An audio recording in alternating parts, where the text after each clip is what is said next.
Many leaders still follow a playbook that was written 100 years ago for factory workers, not modern teams. And in this episode, we are going to break that cycle. You'll discover how to build and lead high-performing teams.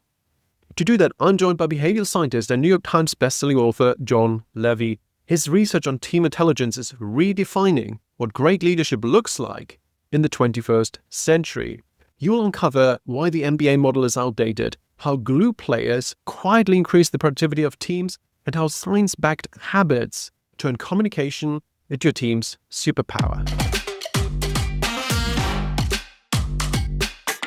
Jon, is everything we've learned about leadership actually wrong? No, there are certain things that are true. Like, leaders do exist. They're not like the Loch Ness Monster, which was completely made up.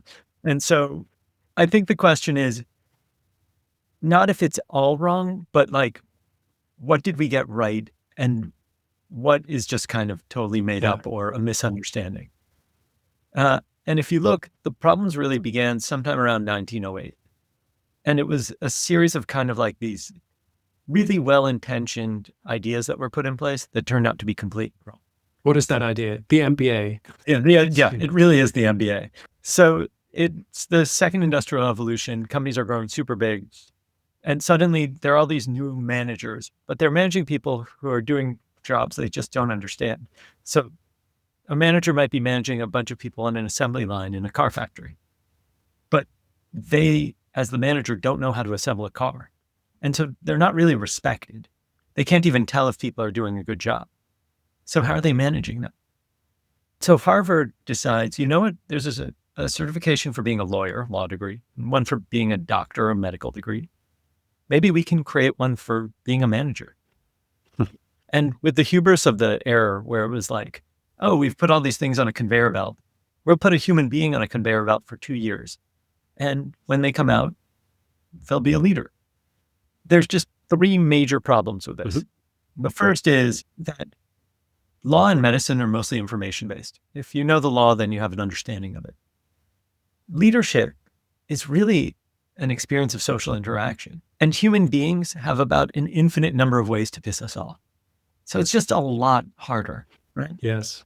The second thing is that when researchers looked at the performance of people with MBAs, they found that they don't perform any better. And in many cases, they actually perform worse than their counterparts who just stayed in the workforce.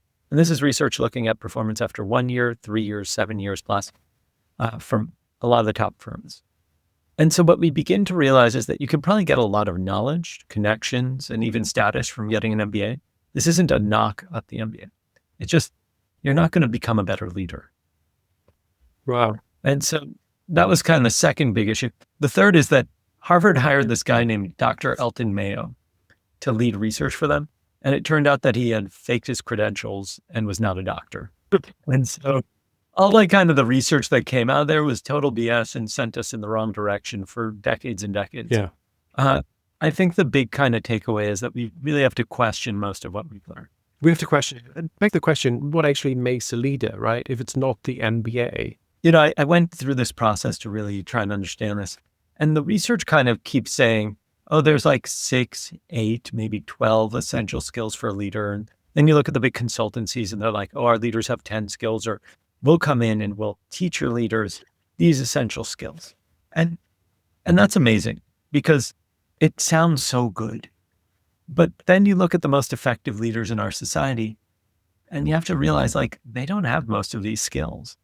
Like a simple example is maybe you've heard of Elon Musk or Steve Jobs. Yes. They're not exactly known for their ability to create psychological safety or have empathy. Mm-hmm. And yet these are like on these skills lists that are so essential. Psychological safety especially is touted as like, oh, the big unlock for teams. And so what we have to accept is that most of the things that we're told are essential are really nice to have. They're fantastic. I'd love to have those skills. But they're not defining of what it is to be a leader. And so when we kind of looked at that, we found one really stupid answer. I mean, it's really dumb. And it's simply that leaders have followers. Leaders are followers. We follow someone because we feel something new is possible, as he put it. Yeah, essentially, we're overwhelmingly told it's because, vision and charisma. But like Oliver, both of us have met lots of leaders and most of them had neither of those skills. Mhm. That is true. Instead, it's, think about it like this. It's the coldest day in February and everybody in the office is upset, anxious, and annoyed, but you are happy and excited. Why? Because you're about to go on vacation to a tropical paradise, right? Mhm. So you're excited. And that's because human beings don't relate to the present. They relate to the future that they believe they have.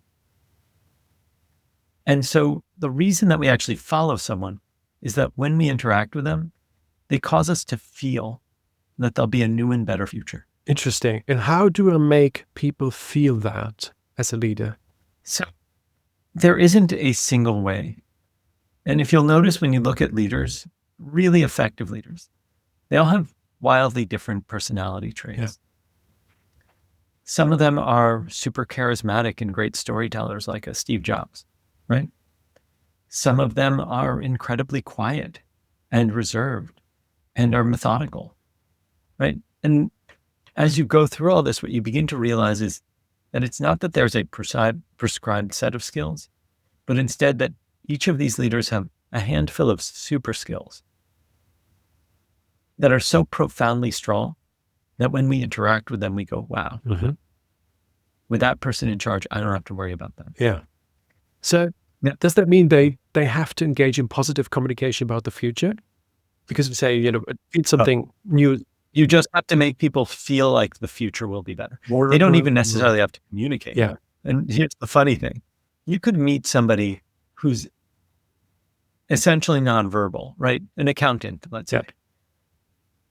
Yeah. And you just see based on the returns that they get people or the amount that they save them, that holy cow, this person is just amazing. You can even actively dislike them, but you will follow because the future that they offer people is so much better than the one that they currently think they have.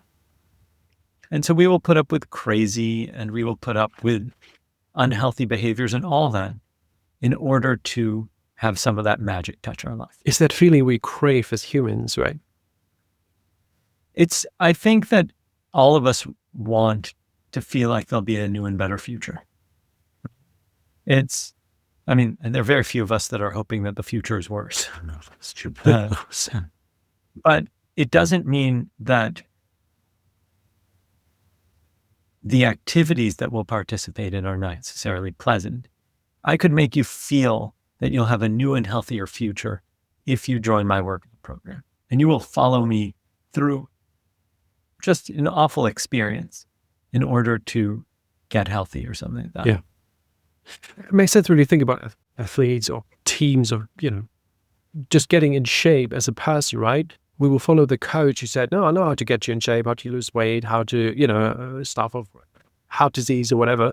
Even if the training may be tough and we have to suck it up, but it's something we accept that is necessary. And you're saying this also applies to business and organizations, that we will follow someone, even if it means more work or, tough periods potentially, because we work on this big innovation, this big project, because we assume that the future will be better because this person knows how we get there. Yeah. And they actually don't even have to tell us how we get there. Yeah. Their super skills might be that they just have us feel that the future will be better, and they might be completely incompetent. I do an example. I kind of struggle to follow them, but you don't really have to tell people, but how would they actually know? So I'll give you an example. If I say, Oliver, wow, you have to meet my breathwork person. I feel so much healthier. I did a 10-minute 0-degree swim. I went to Antarctica, all because I trained with this guy who's the greatest breathwork person. That person did not say a word to you. But now you might feel like, wait, maybe I have a better future. Mm-hmm. And so you might be following me initially by saying, okay, I accept your recommendation, not communicated so. But now you're signing up to work with somebody that you've never even talked to. Their media, what they're offering, what you've heard about them, makes you feel like there's a chance at a better future. Understood. Okay, that makes a lot of sense.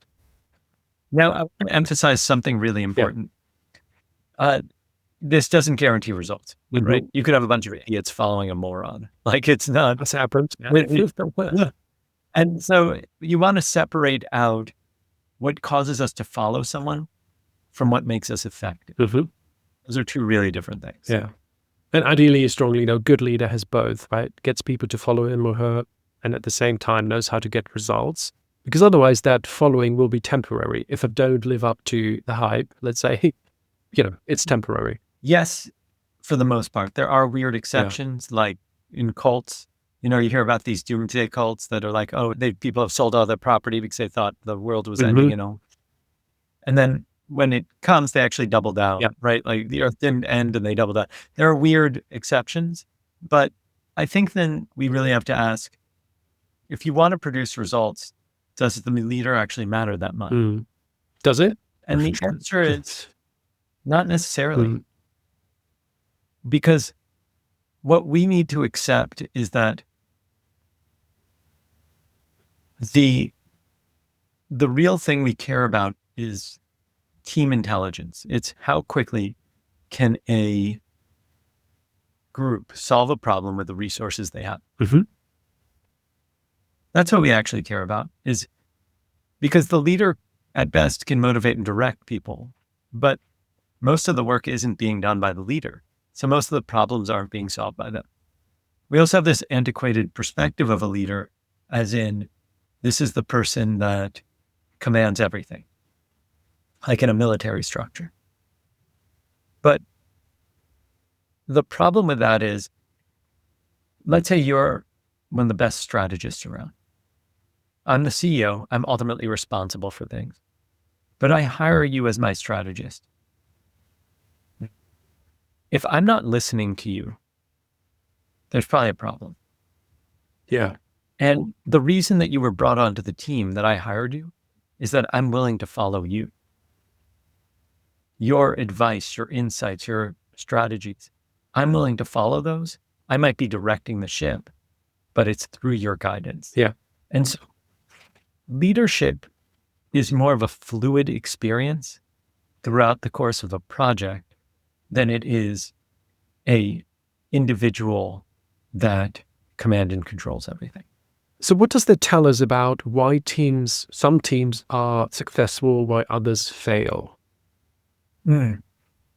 So, there's an infinite number of reasons why teams fail, right? Like, what's that old quote? All happy families are the same. All unhappy ones are unhappy in their own specific way, right? Something along those lines. But let me be specific then. Does more talent and IQ lead to a better team? So if I hire a bunch of smart people, throw them in the room and say, off you go, deal with this problem, come up with an innovation, will that work? So here's what the researchers generally found, is that there's something called the too much talent problem. And the too much talent problem is that when I take a sports team and I keep packing it in with talent, at a certain point, not only is there a diminishing return, there's a negative impact. The team underperforms in terms of scoring and so on. And you see this in basketball, and you see this in soccer or football, as you might call it. But you don't see it in the American sport of baseball. And the researchers were curious why. And the answer has to do with something called task interdependence, which is, in baseball, there's no way to be selfish, right? Each player is playing the sport and they happen to be on a team, but they really have no coordination between them. Right. Because there's one pitcher and one batter, and that's it. The others are watching, essentially, which is very different from basketball or football, which is super fluid and the ball passes around all the time, hundreds of times. Exactly. Yeah. Got it. Now, if we look at basketball, there's only one stat that predicts a player's salary, and that is the number of points they score. So we've incentivized everybody to be selfish, right? Shoot the ball, regardless if it's a good shot, because if it goes in, it has a positive impact on you. There's also only one stat that predicts if a coach is effective. It is the increase in the rate of passing under that coach. Interesting. Which means that for me as a leader, my objective is actually to get the teams to play as a team. Yeah. That's why the best players don't always win. There are plenty of examples in sports history where you think, well, they should have won, but they didn't. And as a sports fan, you immediately, oh, they weren't really a team. They were just a bunch of stars thrown together. And you see this across sports, right? So to get back to your previous statement, talent or skill, whatever you want to call it, is a prerequisite, right? You're not going to get a fifth grader joining the NBA to offset star talent. So it's more even now. But having the absolute top tier talent or highest IQ or average high IQ on your team or getting people to even like each other isn't really necessary. That's not predictive of team effectiveness. What oddly is the number of women on the team. Okay. Not in basketball, obviously, because it's a single gender sport. But what I mean by that is that it turns out that when we look at what predicts a team intelligence, it's that the team members have a high number of women. And it's not because they're women. It's because women index higher on emotional intelligence. And when we go from a single person sport like tennis, maybe golf, I'm sure there are a few others, chess, then pure talent reigns supreme. You can be in chess, Magnus Carlsen is on his name, and dominate for a decade, or Kasparov or whoever, when you're out there on your own. But when you go to a group setting, then you're spending less of your time taking shots and more of your time passing the ball, ideally, or information or whatever it is that your team does. And then it's more about coordinating the talent. In fact, when researchers from Brigham Young were looking at what the best constructions of teams, they found that there's an entire category of employees or players that, in basketball, if you score a lot, you get paid a lot. If you score a lot and have a negative impact on the team, like because your behavior sucks or whatever, you still get paid a lot. If you do not shoot a lot or score a lot, and you have a fantastic impact on the team, you literally multiply everybody else's results, you get paid very little, comparatively. And yet there's an entire class of players that are these glue players. They cause the team to really come together, that cause the team to perform at about 1.6 times as well. Wow. Okay. That's incredible. And so the key is in understanding what's useful, not just what's easy to see. It's easy to see the stars. Yeah. It's hard to see the people that actually have a profound impact. Yeah. Are you tired of mediocre presentations? Imagine you captivate the audience every time, and at the same time, you halve the time you spend preparing for it. I'll show you how in my free tactical guide, 50 presentation hacks, links below. And how do we need to communicate as leaders to the team to get the best out of them? Violently. No. Not at all. So that's a great question. So when you say, how do we need to communicate? I think that I don't want to confuse style, right, with effectiveness. So when we look at style, listen, some people are more abrasive and it works for them. I wouldn't want to work for them, but some people are happy with that. I'm not here to judge on that kind of stuff. I think that less so on the leader and more so on the team, there's research that looks at how the team focuses its attention, right?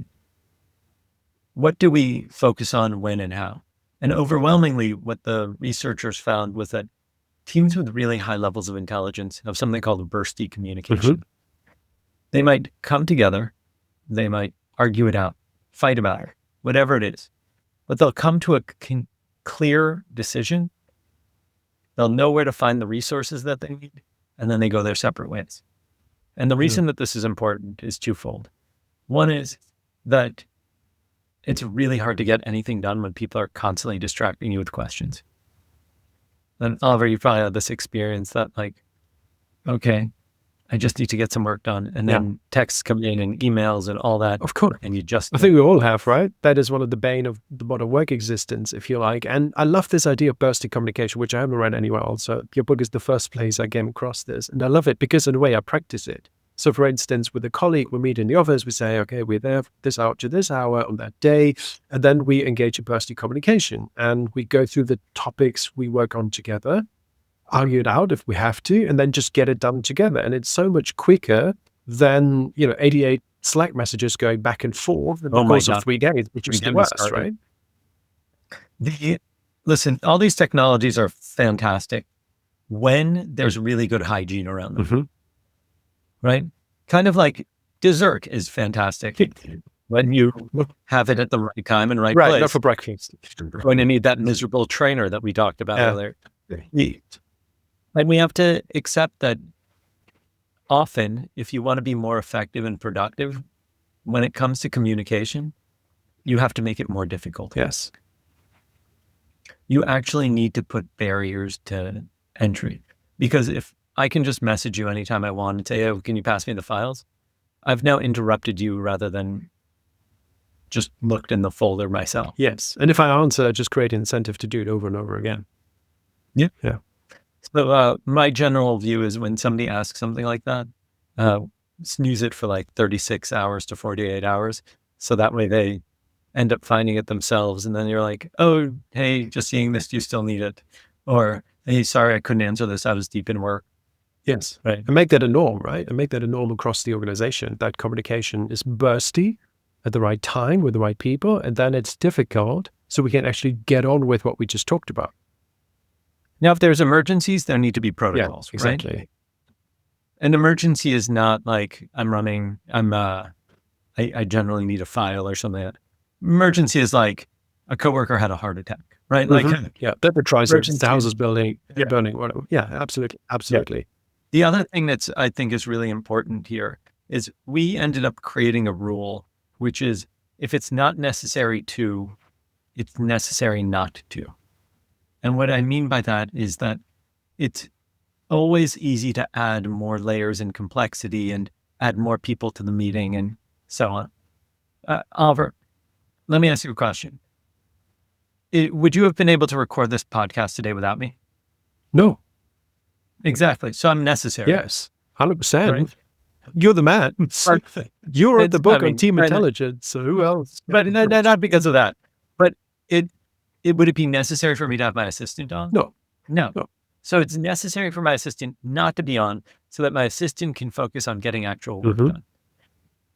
Having fewer people in the meeting is not disrespectful for the team. It is a sign of respect for their time and their contributions. Because your time is infinitely more valuable, like cleaning out my inbox or something as my assistant, than it is listening to the same stuff I've said 20 times to make sure I don't slip up or something, right?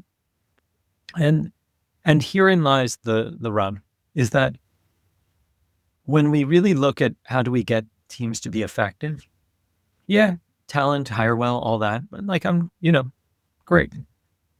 Then let people do their work. Right now, what you described with your colleague, right? You come together in the morning and go through everything. Nowadays, we are so used to managing people that in distributed work, the only way to do that is to constantly put them in meetings so that you feel like you have control over their time. Yep. And that demonstrates two things. One, you don't trust them. Because if you did, you just let them do their work. Or two, you don't actually care about their well-being, because that means that the only time they then have to do work is their time that would have otherwise been their sleep, socialization time, family time, personal care time. And that's not a healthy way to work. Yes. Can you do sprints? Sure, right? You have like a deliverable you're an accountant and it's tax season, granted. But otherwise, you're just not doing justice to your people. So what I take away is that as a leader, I want to ensure that my team has the feeling that a brighter future is possible. And I want to ensure that I set the tone in terms of bursty communication, then getting out of the way, except that leadership is a bit of a fluid concept in the sense that when it comes to strategy, the head of strategy should actually be the leader. When it comes to accounting, the head of accounting will take the lead, and so on, depending on people's strength and ability, etc. What you end up realizing when it comes to this attention pillar Yeah. of intelligence is that there's bursty communication. There's about equal conversation time. So like throughout the course of a project, you might be the leader and you talk a lot at the beginning as you set objectives. But as people report back, they should be talking more than you because they're the ones with the information. Absolutely. Absolutely. And then there's an actual need for a high level of psychological safety so that people actually speak up and there's equal conversation time. Otherwise, why did you hire these people? Mm-hmm. If they aren't talking and they're not providing something, why are they in the meeting? You might as well send them a recording that they can watch at double speed. Yes. And then Exactly. during productive times, right? Then the other thing is, and here might be one of the most important things, is that most effective teams have an ability to reason. And what I mean by that is they have the ability to think from where we are to where we want to go.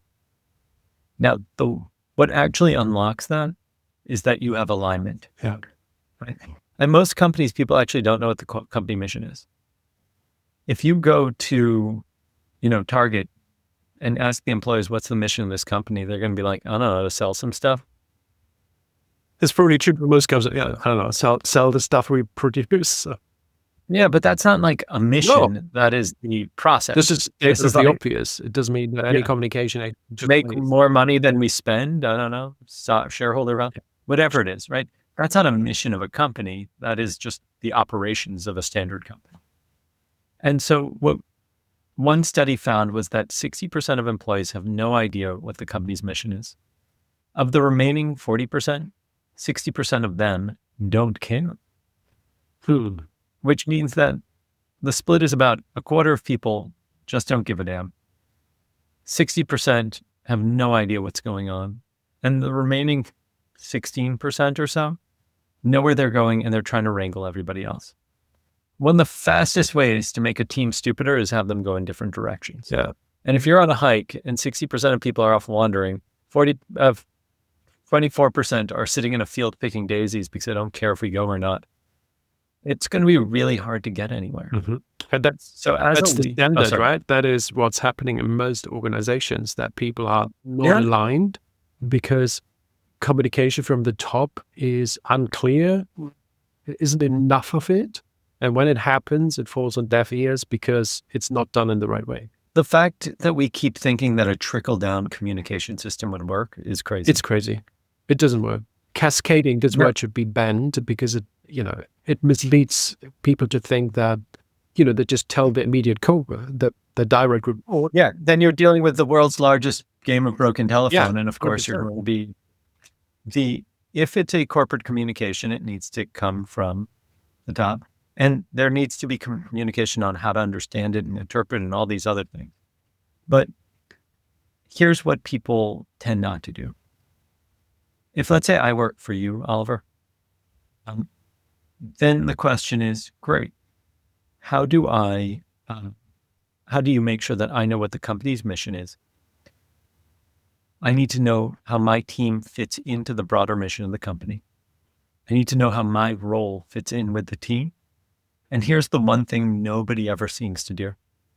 You as my manager need to make sure, it could either be you or somebody else who has this conversation with me. It could be your chief of staff. It could be head of HR, whatever it is. You need to make sure that I understand how my personal goals align with the company goals.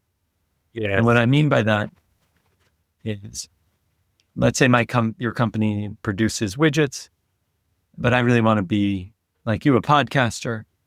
Then I'm going to spend all of my time in the office searching podcast equipment rather than getting my work done. Yeah. But if you said to me, John, I know that your dream is to be in media one day. So you're being put in charge of the media strategy for this, and this.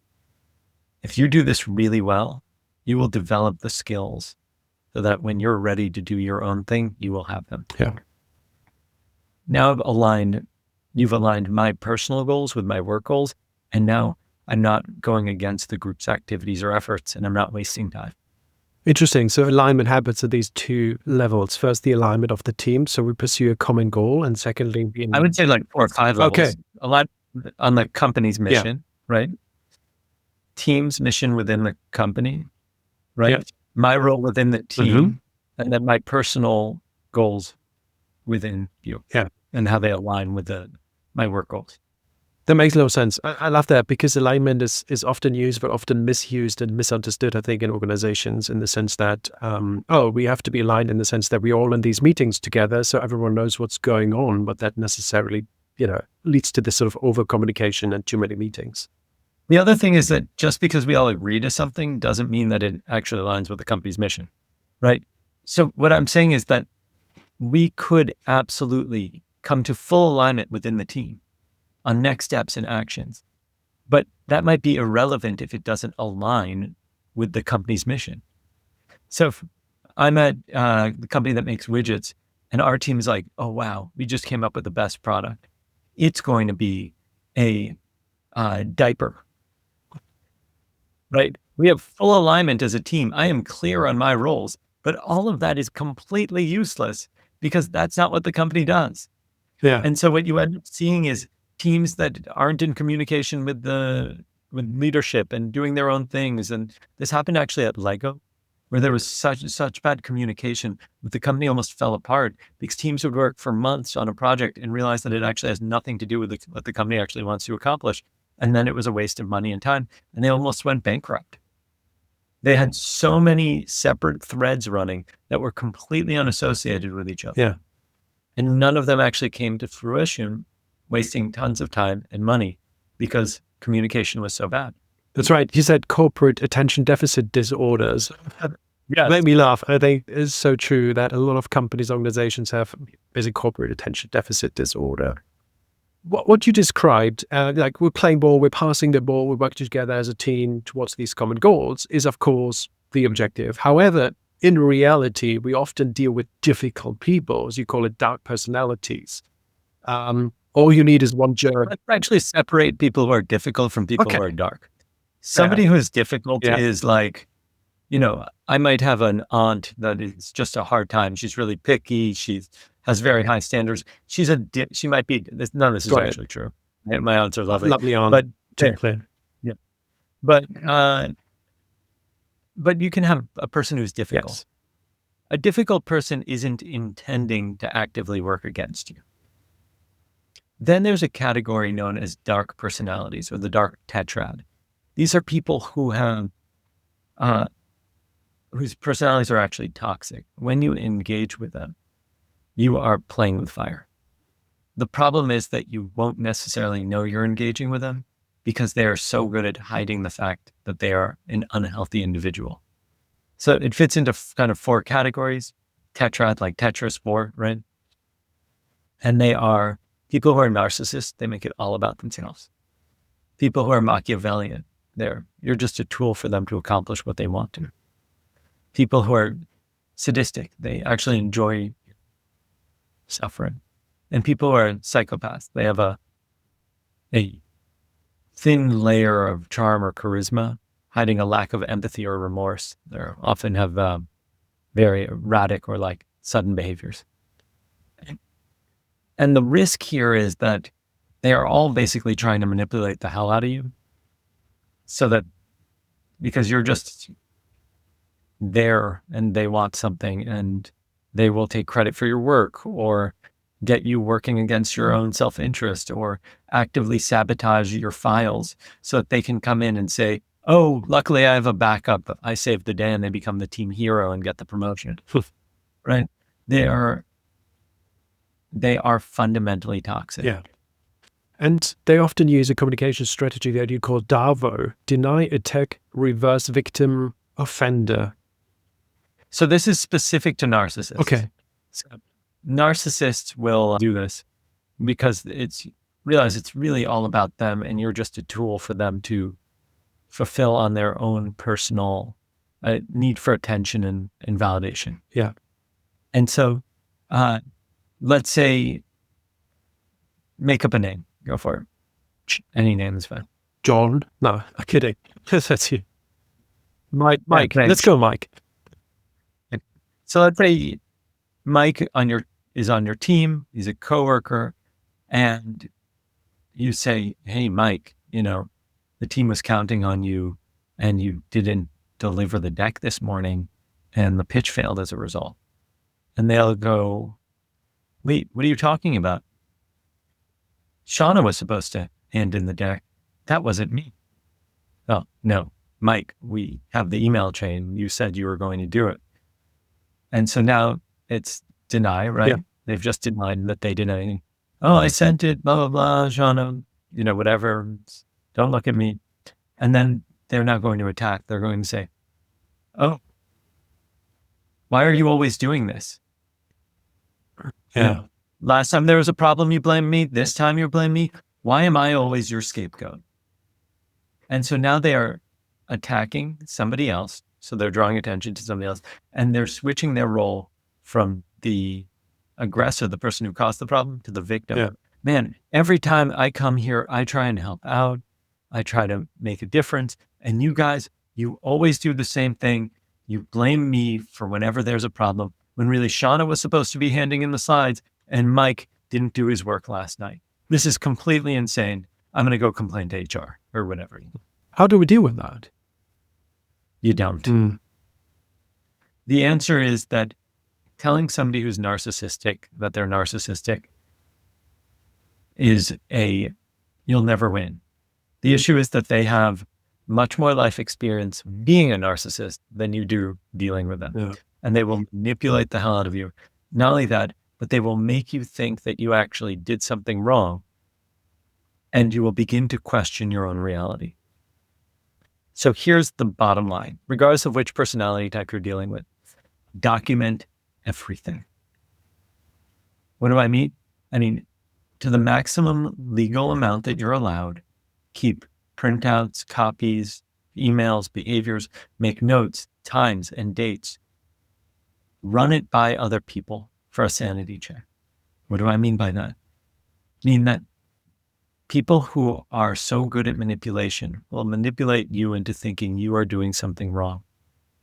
There are these just awful examples of husband and wife. They're off to a trip, and the wife will see "Oh man, last time I screwed up with the passports, so I put them in my bag to make sure." And then the husband will have, the night before, remove the passports from the bag and put it back in the cupboard so that the wife can once again seem like an idiot, and they can abuse them and control them. These are the kinds of things that happen in rare cases, but they are real. Mm-hmm. And so by documenting these, photographing, scanning, making a historical account of things, you can make sure that you're not insane. And you also have evidence if you want to bring up an issue. Yeah. Well, Now realize a few things. Companies are not set up to protect their employees. They're set up to protect the company, which means that if you do move forward with anything, you have to make sure that you understand the battle that's going to come. On the internet, everybody says things like, "Oh, you're in a toxic situation. You should just leave. You should just escape," or whatever. That's nice in theory, but if you need the money to support your family, what are you going to do? Mm-hmm. If it's your dream job that you've been working towards for decades, do you really want to just leave because somebody's a jerk and toxic? So the question is, how much can you distance yourself from that person? And additionally, how much transparency can you add to the team? Because what happens is, if there's a lot of side conversations and a lot of side negotiations, and Mike convinces somebody to do the deck instead of him and then takes credit for it, we'll never know. But if you're having an open conversation about who's doing what, and Mike says, "Oh, Shauna, I'm overwhelmed. Can you do this one?" Then somebody can actually say, "Mike, actually the last 3 decks you've tried to get Shauna to do, you need to get this one done." Nice. That's really good advice. And I'm trying to put, before we wrap up, everything together, right? The different strands we talked about. And the subtitle of your book is Unlock Collective Genius, the collective genius of your team. So as a leader, I listen to you, Jon, you make perfect sense. So what should I do next to unlock the collective genius of my team? So the first thing is understand and give yourself a bit of slack about not being perfect on everything. You don't have to have all these characteristics and be a perfect leader. All you need to do is be able to bring the crew together for the heist. Yeah. Then it's more about the team being able to solve problems together. To do that, you want to make sure there's real alignment. They are clear on what we're trying to accomplish, down to people's personal goals are aligned with the individual, team, and organizational. Next, when you bring them together to talk about stuff, you want to make sure that there is bursty communications and a high level of psychological safety. Give your people time to work. Don't burn them out. And then make sure that your people with high emotional intelligence are really involved in the meetings to notice if people are staying quiet and calling them out, or noticing when somebody has something to share, but they're being shy. Those people with high emotional intelligence should be empowered to call on people, to also quiet you down if you're an overspeaker. And then the third thing we didn't cover is around resources. Teams that have a greater variety of resources like mental models, skills, education, contacts, experience, so on, far outperform. And so what we can do about that is that we can actually get our employees to begin to share with each other their experiences, knowledge, and so on, so that you know who on your team is an expert on different things. Now, to do that, I created a game. You can find it on my website, jonlevy.com, JONLEVY.com. And if you go to the game section, there's a game that's kind of like a get to know you bingo. And it helps teams unlock the knowledge that is stored within the team. So I hope that helps. Yeah, absolutely. Wow. And this is always my final question, Jon. What's your best piece of communications advice? Be willing to get it wrong. Yeah. So the issue is that the ability to communicate is a muscle just like anything else. And it only happens from trying things and failing and then analyzing and retrying. So before there's an important conversation, test it out, role play with people, do all these things. Then don't be surprised if it goes bad, but do a debrief and then keep trying and keep trying. The only difference between you and a super communicator is that they've had more embarrassing moments. Learn from that. That's it. 100%. So they draw the out. I agree. I had so many embarrassing moments, which I sometimes share, but that's why, I'm half decent these days, but I'm also not under the illusion that I'm brilliant, and I'm trying to learn every day, which is why I seek out to speak to brilliant people like yourself and what you found out. Jon Levy's book is out now, Team Intelligence, How Brilliant Leaders Unlock Collective Genius. And Jon, thank you for the work you've done. We haven't even had a chance to talk about your previous book, which I love. It's called You Invited. Hopefully we talk about that at some other stage. I'm very flattered. Thanks for having me on. Appreciate it. If you enjoyed this episode, please like and subscribe to the Speak Like a CEO channel. Your support means the world to me, and it helps us keep bringing you world-class guests and insights. Thank you.